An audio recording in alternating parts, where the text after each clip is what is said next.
ਦਿਲਜੀਤ ਦੋਸਾਂਝ ਦੀ goat, Gippy Grewal ਦੀ ਦ main ਮੈਨ, ਸਤਿੰਦਰ ਸਰਤਾਜ ਦੀ ਤਹਿਰੀਕ, ਅੰਮ੍ਰਿਤ ਮਾਨ ਦੀ ਆਲ bomb, Maninder Buttar ਦੀ ਜੁਗਨੀ, ਸਿੱਧੂ ਮੂਸੇਵਾਲੇ ਦੀ ਸਨਿਚਸ get stitches ਤੇ ਜਸ ਮਾਨਕ ਦੀ ਨੋ competition. ਪਿਛਲੇ 1 ਸਾਲ ਵਿੱਚ ਰਿਲੀਜ਼ ਹੋਈਆਂ ਇਹਨਾਂ ਸਾਰੀਆਂ ਐਲਬਮਸ ਵਿੱਚੋਂ ਜ਼ਿਆਦਾਤਰ ਐਲਬਮਸ ਦੀ ਕਾਮਯਾਬੀ ਵੇਖ ਕੇ ਅਸੀਂ ਇਹ ਚੀਜ਼ ਕਹਿ ਸਕਦੇ ਹਾਂ ਕਿ album culture is finally back, ਜੋ ਕਿ ਸ਼ਾਇਦ ਕਿਤੇ ਗਾਇਬ ਹੋ ਗਿਆ ਸੀ।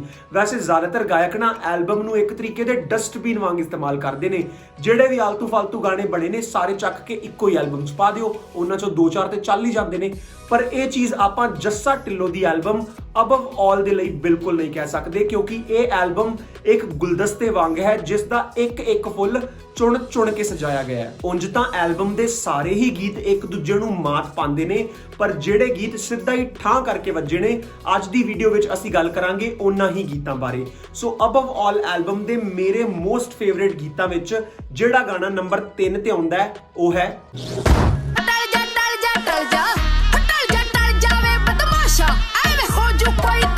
ਪੰਜਾਬੀ 뮤직 ਇੰਡਸਟਰੀ ਦੇ ਕਈ ਉਸਤਾਦਾਂ ਦੀ ਫੈਨ ਮੰਡੀਰ ਮੇਰੇ ਕੱਪੜੇ ਪਾੜਨ ਨੂੰ ਰਹਿੰਦੀ ਹੈ ਵੀ ਮੈਂ ਚੱਕ ਲੋ ਧਰ ਲੋ ਵਾਲੇ ਗੀਤਾਂ ਨੂੰ ਹਮੇਸ਼ਾ ਮਾੜਾ ਹੀ ਬੋਲਣਾ, ਅਸਲੇ ਬਰੂਦਾਂ ਵਾਲੇ ਗੀਤਾਂ ਨਾਲ ਤੇ ਮੈਨੂੰ ਸਖਤ ਨਫ਼ਰਤ ਹੈ। ਦੇਖੋ ਗੱਲ ਬੜੀ ਛੋਟੀ ਜੀ ਹੈ, ਕੋਈ ਵੀ ਗੀਤ ਵਾਇਲੈਂਸ ਨਾਲ ਜਾਂ ਮਾਰਕੁੱਟ ਨਾਲ ਮਾੜਾ ਨਹੀਂ ਬਣ ਜਾਂਦਾ। ਪ੍ਰੋਬਲਮ ਉਦੋਂ ਹੁੰਦੀ ਹੈ ਜਦੋਂ ਇਹਨਾਂ ਸਾਰੀਆਂ ਚੀਜ਼ਾਂ ਨੂੰ ਬੜਾ ਹੀ ਗਲੋਰੀਫਾਈ ਕਰਕੇ ਪੇਸ਼ ਕੀਤਾ ਜਾਂਦਾ ਹੈ। ਮਾਰਨ ਕੁੱਟਣ ਵਾਲੇ ਬੰਦੇ ਨੂੰ ਤੇ ਗਾਟੇ ਲਾਉਣ ਵਾਲੇ ਬੰਦੇ ਨੂੰ ਮਰਦ ਤੇ ਚੁੱਪ ਰਹਿ ਕੇ ਪਿਆਰ ਮੁਹੱਬਤ ਨਾਲ ਗੱਲ ਕਰਨ ਵਾਲੇ ਬੰਦੇ ਨੂੰ ਨਾਮਰਦ ਬਣਾ ਕੇ ਪੇਸ਼ ਕੀਤਾ ਜਾਂਦਾ ਹੈ। ਬਿਨਾਂ ਮਤਲਬ ਰਾਹ ਚੱਲਦੇ ਬੰਦੇ ਨੂੰ ਠੋਕ ਕੇ ਕੁੜੀਆਂ ਨੂੰ ਇੰਪ੍ਰੈਸ ਕਰਨ ਦੀ ਕੋਸ਼ਿਸ਼ ਕੀਤੀ ਜਾਂਦੀ ਹੈ ਐਂਡ ਬਹੁਤ ਵਾਰ ਉਹ ਹੋ ਵੀ ਜਾਂਦੀਆਂ ਨੇ। ਇਸ ਸਾਰੇ ਕਨਸੈਪਟ ਨੂੰ ਹੋਰ ਚੰਗੇ ਤਰੀਕੇ ਨਾਲ ਸਮਝਾਉਣ ਲਈ ਟਲਜਾ ਗੀਤ ਇੱਕ ਪਰਫੈਕਟ ਐਗਜ਼ਾਮਪਲ ਸਾਬਿਤ ਹੋ ਸਕਦਾ ਹੈ। ਸਾਡਾ ਜੱਟ ਤਾਂ ਹਰ ਗੀਤ ਵਾਂਗ ਇੱਥੇ ਵੀ ਕੱਬਾ ਹੀ ਹੈ, ਗਰਮ ਖੂਨ ਉਤੋਂ ਬੰਦੇ ਮਾਰਨ ਲਈ ਆਲਵੇਜ਼ ਰੈਡੀ। ਦੇਖੀ ਚੱਲ ਬਣਦਾ ਕੀ ਬਲੇਡ ਲੈਣੇ ਸਾਰੇ ਮੈਂ ਪਿੱਛੋਂ ਪਾੜ ਦੂੰ। ਪਰ ਸਾਡੀ ਜੱਟੀ ਨੂੰ ਜੱਟ ਦੀ ਇਸ ਬਦਮਾਸ਼ੀ ਤੋਂ ਐਤਰਾਜ਼ ਹੈ। ਉਹ ਨਾ ਤਾਂ ਉਹਦੇ ਵੈਲਪੁਣੇ ਦੀ ਫੈਨ ਹੈ ਤੇ ਨਾ ਹੀ ਉਹਨੂੰ 2-4 ਬੰਦੇ ਠੋਕਣ ਲਈ ਕਹਿ ਰਹੀ ਹੈ। ਐਂਡ ਵੀਡੀਓ ਵਿੱਚ ਸਾਡਾ ਹੀਰੋ ਜੇ ਮਾਰਕੁੱਟ ਕਰ ਰਿਹਾ ਹੈ ਤੇ ਉਹਦੇ ਪਿੱਛੇ ਇੱਕ ਵੈਲਿਡ ਰੀਜ਼ਨ ਦਿੱਤਾ ਗਿਆ ਹੈ। ਕੋਈ ਵੀ ਬੰਦਾ ਤੁਹਾਡੀ ਵਾਈਫ ਜਾਂ ਗਰਲਫ੍ਰੈਂਡ ਨਾਲ ਕੋਈ ਗੰਦੀ ਹਰਕਤ ਕਰੇਗਾ ਤੇ ਤੁਸੀਂ ਚੁੱਪ ਤਾਂ ਨਹੀਂ ਬੈਠੋਗੇ। ਐਂਡ ਉਹਦੇ ਵਿੱਚ ਵੀ ਮਰਡਰ ਜਾਂ ਐਕਸਟ੍ਰੀਮ ਵਾਇਲੈਂਸ ਵਰਗੀਆਂ ਚੀਜ਼ਾਂ ਤੋਂ ਡਾਇਰੈਕਟਰ ਸਾਹਿਬ ਨੇ ਗੁਰੇਜ਼ ਕੀਤਾ ਹੈ, ਪਰ ਫਿਰ ਵੀ ਸਾਡੀ ਹੀਰੋਇਨ ਹੀਰੋ ਦੇ ਇਹਨਾਂ ਲੱਛਣਾਂ ਤੋਂ ਕੋਈ ਬਾਲੀ ਖੁਸ਼ ਨਜ਼ਰ ਨਹੀਂ ਆ ਰਹੀ, ਜੋ ਕਿ ਪੰਜਾਬ ਦੀ ਜੱਟੀ ਦਾ ਇੱਕ ਰੀਅਲਿਸਟਿਕ ਪੋਰਟਰੇਲ ਹੈ।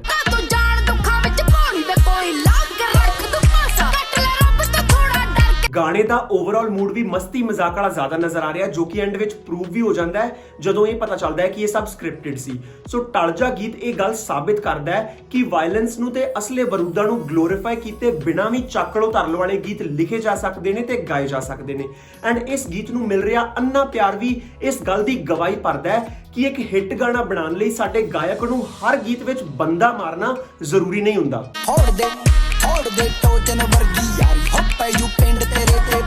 ਪਿਛਲੇ 3-4 ਸਾਲਾਂ ਤੋਂ ਡੂਇਟ ਗੀਤਾਂ ਵਿੱਚ ਅਸੀਂ ਗੁਰਲੇਜ਼ ਅਖਤਰ ਨੂੰ ਇੰਨਾ ਜ਼ਿਆਦਾ ਸੁਣ ਚੁੱਕੇ ਹਾਂ ਵੀ ਇੱਕ ਨਵੀਂ ਤੇ ਫਰੈਸ਼ ਆਵਾਜ਼ ਸੁਣਨ ਨੂੰ ਬੜੇ ਬੇਸਬਰ ਸੀ। ਐਂਡ ਦੀਪਕ ਢਿੱਲੋਂ ਨੇ ਉਹ ਕੰਮ ਕਿਤੇ ਨਾ ਕਿਤੇ ਕਰਕੇ ਦਿਖਾਇਆ। ਉਹਨਾਂ ਦੀ ਆਵਾਜ਼ ਨਵੀਂ ਤਾਂ ਬਿਲਕੁਲ ਨਹੀਂ, ਪਰ ਖਿੜੇ ਬਾਗ ਦੇ ਫਲਾਂ ਵਾਂਗ ਫਰੈਸ਼ ਜ਼ਰੂਰ ਹੈ। ਐਂਡ ਦੀਪਕ ਢਿੱਲੋਂ ਦੀ ਮੈਂ ਇਸ ਲਈ ਵੀ ਬਹੁਤ ਇੱਜ਼ਤ ਕਰਨਾ ਕਿਉਂਕਿ ਉਹਨਾਂ ਦੇ ਗੀਤ ਜਿੱਥੇ ਇੱਕ ਪਾਸੇ ਅਸਲੀਅਤ ਦੇ ਬੜੇ ਨੇੜੇ ਹੁੰਦੇ ਨੇ, ਉੱਥੇ ਪੰਜਾਬ ਦੀ ਜੱਟੀ ਦੀ ਇੱਕ ਸਾਫ਼ ਸੁਥਰੀ ਛਵੀ ਵੀ ਪੇਸ਼ ਕਰਦੇ ਨੇ।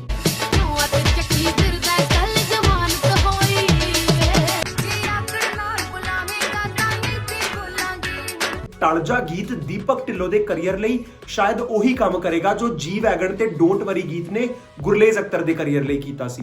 ਓ ਬੇਬੀ ਬਸ ਰਹਿਣ ਦੋ, ਨਾ ਲੜੋ ਮੇਰੇ ਹੁਸਨ ਦੇ ਦੁਸ਼ਮਣਾਂ ਨਾਲ। ਅਸੀਂ ਹਮੇਸ਼ਾ ਕਹਿੰਦੇ ਆ ਨਾ ਵੀ ਪੰਜਾਬੀ ਗਾਣਿਆਂ ਵਿੱਚ ਉਹੀ ਘਿਸਿਆ ਪਿਟਿਆ 뮤직 ਹੁੰਦਾ ਹੈ। ਨਵੇਂ ਦੇ ਨਾਮ ਤੇ ਬਾਬਾ ਆਦਮ ਦੇ ਜ਼ਮਾਨੇ ਤੋਂ ਵੀ ਪੁਰਾਣੀਆਂ ਬੀਟਸ ਹੁੰਦੀਆਂ ਨੇ, ਪਰ ਟਲਜਾ ਗੀਤ ਦਾ 뮤직 ਬਸ ਨਵਾਂ ਹੀ ਨਹੀਂ ਸੀ, ਨਵੇਂ ਦੇ ਨਾਮ ਤੇ ਉਸ ਜੰਮਦੇ ਬੱਚੇ ਵਾਂਗ ਸੀ ਜੋ ਜੰਮਦਿਆਂ ਸਾਰੀ ਹੱਸਣ ਲੱਗ ਜਾਂਦਾ ਹੈ। ਇਸ ਗੀਤ ਵਿੱਚ ਜੋ ਸੈਕਸੋਫੋਨ ਦਾ ਇਸਤੇਮਾਲ ਕੀਤਾ ਗਿਆ ਉਹ ਬਾਕਮਾਲ ਸੀ, ਪਰ ਆਫਟਰ ਅ ਪੁਆਇੰਟ ਥੋੜਾ ਲਾਊਡ ਤੇ ਰਿਪੀਟੇਟਿਵ ਹੋਣ ਦੇ ਕਾਰਨ ਇਹ ਗੀਤ ਸ਼ਾਇਦ ਤੁਸੀਂ ਔਨ ਲੂਪ ਨਾ ਸੁਣ ਪਾਓ, ਪਰ ਖਾਸ ਚੀਜ਼ਾਂ ਤਾਂ ਵੈਸੇ ਵੀ ਕਿਸੇ ਖਾਸ ਮੌਕੇ ਲਈ ਹੁੰਦੀਆਂ ਨੇ ਨਾ। ਸੋ ਗੁਰਸਿੱਧੂ ਦਾ ਬੜਾ ਹੀ ਯੂਨੀਕ 뮤직, ਜੱਸਾ ਢਿੱਲੋਂ ਤੇ ਦੀਪਕ ਢਿੱਲੋਂ ਦੀ ਐਟਮ ਬੰਬ ਤੋਂ ਵੀ ਜ਼ਿਆਦਾ ਧਮਾਕਾ ਕਰਨ ਵਾਲੀ ਆਵਾਜ਼, ਇਸ ਗੀਤ ਦੇ ਸ਼ੁਰੂਆਤ ਵਿੱਚ ਆਉਣ ਵਾਲਾ ਮੋਨੋਲੌਗ ਤੇ ਜੱਸਾ ਢਿੱਲੋਂ ਦੇ ਬੜੇ ਹੀ ਚਕਵੇਂ ਬੋਲ, ਇਹ ਸਾਰੀਆਂ ਚੀਜ਼ਾਂ ਇਸ ਗੀਤ ਨੂੰ ਬਣਾਉਂਦੀਆਂ ਨੇ ਇਸ ਸਾਲ ਦਾ one of the best party song. ਤੇਰੇ ਬੱਲੀਏ ਜੱਟ ਪਲਵਾਨੀ ਗੇੜੀ ਲਾਉਣ ਲੱਗ ਪਏ। ਉਸੇ ਠਾਠ ਬਾਠ ਨਾਲ ਖੜਕੇ ਦੜਕੇ ਵਾਲੇ ਗੀਤ ਤੇ ਉਸੇ ਹੀ ਇੰਟੈਂਸਿਟੀ ਨਾਲ ਪਿਆਰ ਮੁਹੱਬਤ ਵਾਲੇ ਗੀਤ ਗਾਣ ਵਾਲਾ ਕੋਡ ਜੱਸਾ ਢਿੱਲੋਂ ਨੇ ਆਪਣੇ ਕੈਰੀਅਰ ਵਿੱਚ ਬਹੁਤ ਛੇਤੀ ਹੀ ਕਰੈਕ ਕਰ ਲਿਆ। ਕੁੜੀਏ ਤੂੰ ਦਿਲ ਉੱਤੇ ਲੱਗ ਗਈ, ਬੁੱਲੀਆਂ ਤੇ ਹਾਸੇ ਜੋ ਕੁਵਾਰੇ ਨਹੀਂ, ਤੱਕ ਸੋਹਣੀਏ ਦੁਪਹਿਰ ਜਿਹਾ ਮੁਖੜਾ, ਮੱਲੋ ਮੱਲ ਤੇਰੇ ਆ ਲਾਉਣ ਲੱਗ ਪਏ। ਐਦਾਂ ਦੀਆਂ ਕੁਝ ਲਾਈਨਸ ਨੂੰ ਛੱਡ ਕੇ ਗਾਣੇ ਦੇ ਬੋਲ ਵੈਸੇ ਤਾਂ ਸਰਫੇਸ ਲੈਵਲ ਤੇ ਸੀ, ਪਰ ਕਮਰਸ਼ੀਅਲ ਵੈਲਿਊ ਦੇ ਹਿਸਾਬ ਨਾਲ ਮਸਾਲੇ ਦੀ ਕੋਈ ਕਮੀ ਨਹੀਂ ਸੀ। ਉਂਗਲਾਂ ਤੇ ਚੱਲਦਾ ਸੀ ਏਰੀਆ, ਇਹਨਾਂ ਰੱਖਦਾ ਸੀ ਮੁੰਡਾ ਕੱਲਾ ਦਮਲੀ।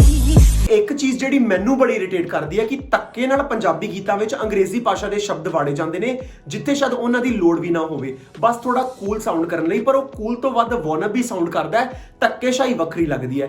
ਅੰਗਰੇਜ਼ੀ ਭਾਸ਼ਾ ਦਾ ਇਸਤੇਮਾਲ ਬੜਾ ਹੀ ਆਰਗੈਨਿਕ ਹੋਣਾ ਚਾਹੀਦਾ ਹੈ। ਅੰਗਰੇਜ਼ੀ ਵਰਡ ਉੱਥੇ ਹੀ ਯੂਜ਼ ਕੀਤਾ ਜਾਏ ਜਿੱਥੇ ਉਹਦਾ ਪੰਜਾਬੀ ਆਲਟਰਨੇਟਿਵ ਸ਼ਾਇਦ ਫਿੱਟ ਨਾ ਬੈਠ ਰਿਹਾ ਹੋਵੇ, ਜੋ ਕਿ ਭਲਵਾਨੀ ਗੇੜੀ ਗੀਤ ਬਹੁਤ ਸੋਹਣੇ ਤਰੀਕੇ ਨਾਲ ਕਰਕੇ ਦਿਖਾਉਂਦਾ ਹੈ। ਕਜਲਾ ਨਾ ਮੌਤ ਕਿਤੇ ਬਣ ਜੇ, ਤੇਰੇ ਉੱਤੇ ਲੱਗ ਅਜ਼ਮਾਉਣ ਲੱਗ ਪਏ। ਟਲਜਾ ਗੀਤ ਵਾਂਗ ਇਸ ਗੀਤ ਵਿੱਚ ਵੀ ਗੁਰਸਿੱਧੂ ਦਾ 뮤직 ਸ਼ਾਈਨ ਕਰਦਾ ਹੈ। ਸਾਰੰਗੀ ਤੇ ਜੈਜ਼ ਗਿਟਾਰ ਦਾ ਕੰਬੀਨੇਸ਼ਨ ਇਸ ਲਵ Song ਵਿੱਚ ਐਡੀਸ਼ਨਲ ਫੀਲਸ ਦੇਣ ਦੀ ਕੋਈ ਕਸਰ ਨਹੀਂ ਛੱਡਦਾ। ਹਾਉ ਤੇਰੇ ਅੱਗੇ ਬੋਲਦਾ ਹੀ ਨਹੀਂ, ਪਿੰਡ ਰੋਲਿਆਂ 'ਚ ਪਹਿਲਾਂ ਨਾਮ ਆਉਂਦਾ। ਰੌਲੇ ਗੀਤ ਵਿੱਚ ਕਹਿ ਤਾਂ ਗਾਣੇ ਦਾ ਹੀਰੋ ਹੀਰੋਇਨ ਨੂੰ ਰਿਹਾ ਸੀ ਵੀ ਵੇਲਾ ਸ਼ਾਮ ਦਾ ਤੂੰ ਨਿਖਰੀ ਫਿਰੇ, ਪਰ ਇਸ ਗੀਤ ਵਿੱਚ ਜਿਹੜੀ ਚੀਜ਼ ਸਭ ਤੋਂ ਵੱਧ ਨਿਖਰੀ ਹੋਈ ਨਜ਼ਰ ਆ ਰਹੀ ਸੀ ਉਹ ਸੀ ਗੁਰਲੇਜ਼ ਅਖਤਰ ਦੀ ਆਵਾਜ਼। ਉਂਝ ਤਾਂ ਸਾਨੂੰ ਹਰ ਦਿਨ ਗੁਰਲੇਜ਼ ਅਖਤਰ ਦਾ ਕੋਈ ਨਾ ਕੋਈ ਗਾਣਾ ਸੁਣਨ ਨੂੰ ਮਿਲ ਜਾਂਦਾ ਹੈ, ਪਰ ਇਸ ਗੀਤ ਵਿੱਚ ਉਹਨਾਂ ਦਾ ਜੋ ਅੰਦਾਜ਼ ਸਾਨੂੰ ਦੇਖਣ ਨੂੰ ਮਿਲਿਆ ਉਹ ਸਾਡੇ ਲਈ ਬਿਲਕੁਲ ਨਵਾਂ ਸੀ। ਐਂਡ ਕਿਤੇ ਨਾ ਕਿਤੇ ਗੁਰਲੇਜ਼ ਅਖਤਰ ਵੀ ਇਹੀ ਕਹਿੰਦੇ ਨਜ਼ਰ ਆਏ। ਹਾਏ ਵੇ ਤੇਰੇ ਕਰਕੇ ਮੈਂ ਨਿਖਰੀ ਫਿਰਾਂ, ਤੇਰੇ ਕਰਕੇ ਮੈਂ ਨਿਖਰੀ ਫਿਰਾਂ। ਜਿੱਥੇ ਅੱਜਕੱਲ ਜ਼ਿਆਦਾਤਰ ਪੰਜਾਬੀ ਗੀਤਾਂ ਦੀਆਂ ਤਰਜ਼ਾਂ ਇਧਰੋਂ ਉਧਰੋਂ ਹੀ ਚੱਕੀਆਂ ਹੁੰਦੀਆਂ ਨੇ ਐਂਡ ਇੱਕ ਕੰਪੋਜੀਸ਼ਨ ਤੇ 10-10 ਗਾਣੇ ਬਣ ਜਾਂਦੇ ਨੇ, ਉੱਥੇ ਜੱਸਾ ਢਿੱਲੋਂ ਵੱਲੋਂ ਬਣਾਈ ਗਈ ਰੌਲੇ ਗੀਤ ਦੀ ਕੰਪੋਜੀਸ਼ਨ ਉਸ ਨਵੀਂ ਵਿਆਹੀ ਵਹੁਟੀ ਵਾਂਗ ਸੀ, ਜਿਸ ਨੂੰ ਵੇਖ ਕੇ ਵੀ ਲਾੜੇ ਦੀ ਭੁੱਖ ਨਹੀਂ ਰਹਿੰਦੀ।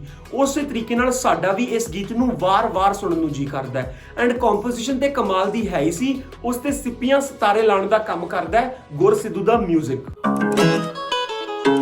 Hey yo, you already know it's the Gursida music. ਪਿਛਲੇ ਕਈ ਸਾਲਾਂ ਤੋਂ ਅਸੀਂ ਵੇਖ ਰਹੇ ਹਾਂ ਵੀ ਪੰਜਾਬੀ ਗੀਤਾਂ ਵਿੱਚ 뮤직 ਦਾ ਹਾਲ ਸਾਡੇ ਸਰੀਰ ਦੇ ਉਸ ਅੰਗ ਵਾਂਗ ਹੋ ਗਿਆ ਜਿਸ ਦੇ ਹੋਣ ਜਾਂ ਨਾ ਹੋਣ ਨਾਲ ਸਾਨੂੰ ਕੋਈ ਫਰਕ ਨਹੀਂ ਪੈਂਦਾ। ਪਰ ਅਸਲ ਗੱਲ ਤਾਂ ਇਹ ਵੇ ਵੀ ਅੱਜ ਦੀ ਡੇਟ ਤੇ ਸਾਡੇ 뮤직 ਡਾਇਰੈਕਟਰ ਉਨੀ ਮਿਹਨਤ ਕਰ ਹੀ ਨਹੀਂ ਰਹੇ, ਉਹ ਬਸ ਗਾਣਾ ਬਣਾਉਣ ਦੀ ਇੱਕ ਮਸ਼ੀਨ ਬਣ ਕੇ ਰਹਿ ਗਏ ਨੇ। ਆਰਟ ਤਾਂ ਕਿਤੇ ਪਿੱਛੇ ਹੀ ਛੁੱਟ ਗਈ ਹੈ, ਕਿਉਂਕਿ ਇਤਿਹਾਸ ਗਵਾਹ ਹੈ ਕਿ ਰਿਕਾਰਡ ਉਹੀ ਗੀਤ ਬਣਾਉਂਦੇ ਨੇ ਜਿਨ੍ਹਾਂ ਦਾ 뮤직 ਰੈਵੋਲੂਸ਼ਨਰੀ ਹੋਵੇ। ਐਂਡ ਹੁਣ ਉਹੀ ਝਲਕ ਕਿਤੇ ਨਾ ਕਿਤੇ ਗੁਰਸਿੱਧੂ ਦੇ 뮤직 ਵਿੱਚੋਂ ਵੀ ਨਜ਼ਰ ਆ ਰਹੀ ਹੈ।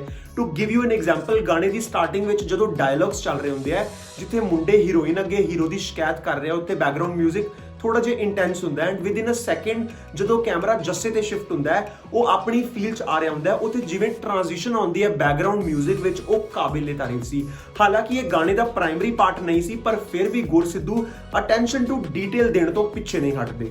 ਹੋਰ ਜੱਸਾ ਵੀ ਨਾ ਕੋਈ ਨਾ ਨੂੰ ਆ ਲੈਂਦੋ, ਮੈਂ ਕਰਦੀ ਉਹਨਾਂ ਦਾ ਤੇ ਮੈਂ ਛੰਡੀ ਮਾਰੀ ਵਗਾ ਕੇ। ਈਵਨ ਗਾਣੇ ਦੀ ਹੁੱਕ ਲਾਈਨ ਪਿੰਡ ਰੌਲਿਆਂ 'ਚ ਪਹਿਲਾ ਨਾਮ ਆਉਂਦਾ ਦੇ 뮤직 ਪਾਰਟ ਦੇ ਵੀ ਸਾਨੂੰ ਦੋ ਵੱਖਰੇ ਵਰਜ਼ਨਸ ਸੁਣਨ ਨੂੰ ਮਿਲਦੇ ਨੇ। ਪਿੰਡ ਰੋਲਿਆਂ 'ਚ ਪਹਿਲਾਂ ਨਾਮ ਆਉਂਦਾ, ਹੋ ਤੇਰੇ ਅੱਗੇ ਬੋਲਦਾ ਹੀ ਨਹੀਂ। ਪਿੰਡ ਰੋਲਿਆਂ 'ਚ ਪਹਿਲਾਂ ਨਾਮ ਆਉਂਦਾ, ਹੋ ਤੇਰੇ ਅੱਗੇ ਬੋਲਦਾ ਹੀ ਨਹੀਂ। ਜੇਕਰ ਲਿਰਿਕਸ ਦੀ ਗੱਲ ਕਰੀਏ ਤੇ ਇਸ ਗੀਤ ਵਿੱਚ ਹੁੱਕ ਲਾਈਨ ਤੋਂ ਇਲਾਵਾ ਵੀ ਬਥੇਰੀਆਂ ਇਹੋ ਜਿਹੀਆਂ ਲਾਈਨਸ ਨੇ ਜੋ ਮਿੰਟ ਤੋਂ ਪਹਿਲਾਂ ਮੂੰਹ ਤੇ ਚੜ ਜਾਂਦੀਆਂ ਨੇ।